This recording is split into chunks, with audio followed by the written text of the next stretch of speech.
In his first press conference as Prime Minister, Mark Carney blended economic announcements with strong symbolic gestures.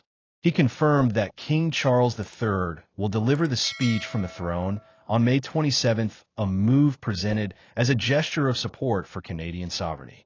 In response to the dual threat of a trade war with Donald Trump and the latter's remarks about a potential annexation of Canada, Carney positioned himself as the guarantor of the incredible transformation he has promised since the campaign. In Ottawa, at the heart of the capital, his message was clear. He aims to reassure Canadians about the country's future, while in Alberta, questions are already being raised about how this federal vision will be received in the oil-rich province. Carney summarized the spirit of his mandate as the greatest transformation of our economy since the end of World War II, with the goal of building a new Canadian economy that works for everyone.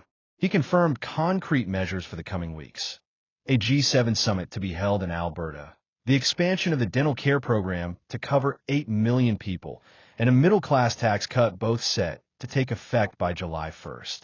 He also pledged to remove barriers to interprovincial trade to stimulate growth, a promise expected to boost GDP, and announced funding for affordable housing and other social priorities. One gesture drew particular attention: the announcement that King Charles III will preside over the opening of the 45th legislature to deliver the speech from the throne. Carney explained that hosting the sovereign was a historic move, underscoring Canada's sovereignty in the face of external threats, notably Trump's comments about annexation. This symbolic act, the first of its kind in nearly half a century, is meant to signal national unity in a tense geopolitical climate. Carney confirmed that he will travel to Washington on May 6th to meet with Donald Trump regarding the ongoing trade conflict. His stated goal is to negotiate a new North American trade and security agreement. He emphasized a preference for cooperation in strategic sectors, resources, aluminum, and automotive, rather than a fractured North American market.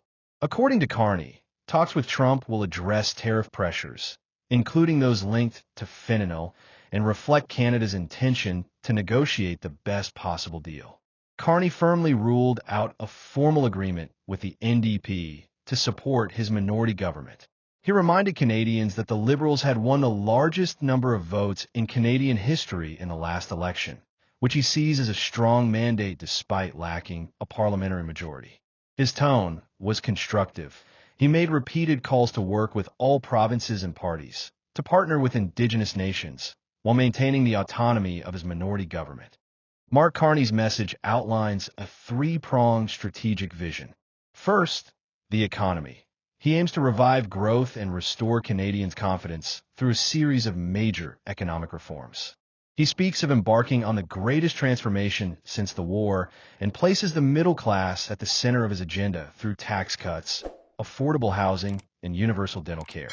With these social and fiscal measures, the Carney government seeks to make life more affordable and share the benefits of prosperity, while also supporting traditional sectors such as resources and industry through investment and streamlined infrastructure development, including pipelines and mines. Second, trade and international policy. Carney intends to diversify partnerships to offset tensions with the United States.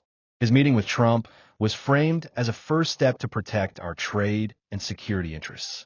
He emphasizes strengthening ties with reliable allies, the European Union, Commonwealth countries, and using major forums like the G7 summit in Canada to defend national industry. At the same time, he maintains a measured approach toward the U.S., favoring dialogue over public confrontation, as seen when he stressed he did not want to negotiate tariffs in public. Lastly, domestic political strategy. Carney is careful to maintain support on the left by preserving social budgets like dental care and housing, without entering into a formal coalition with the NDP.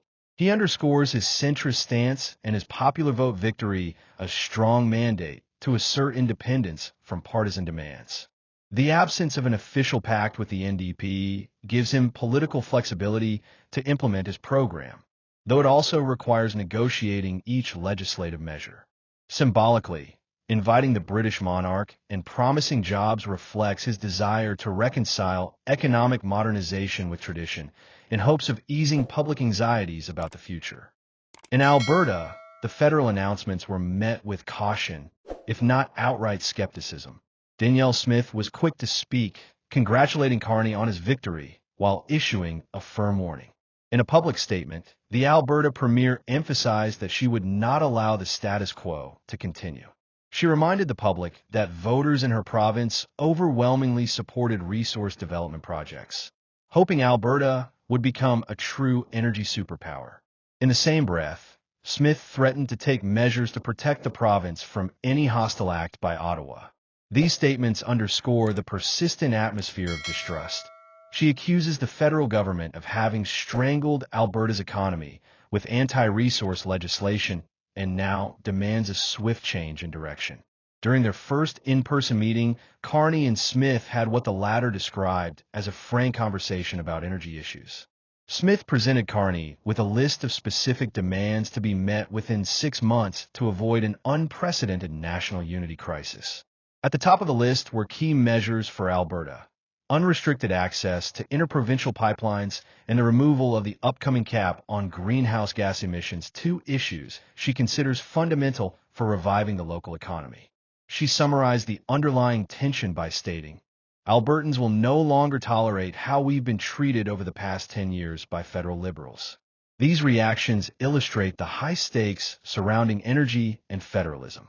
Alberta, rich in oil and gas, fears that the new Liberal majority will impose further restrictions or taxes on its industry.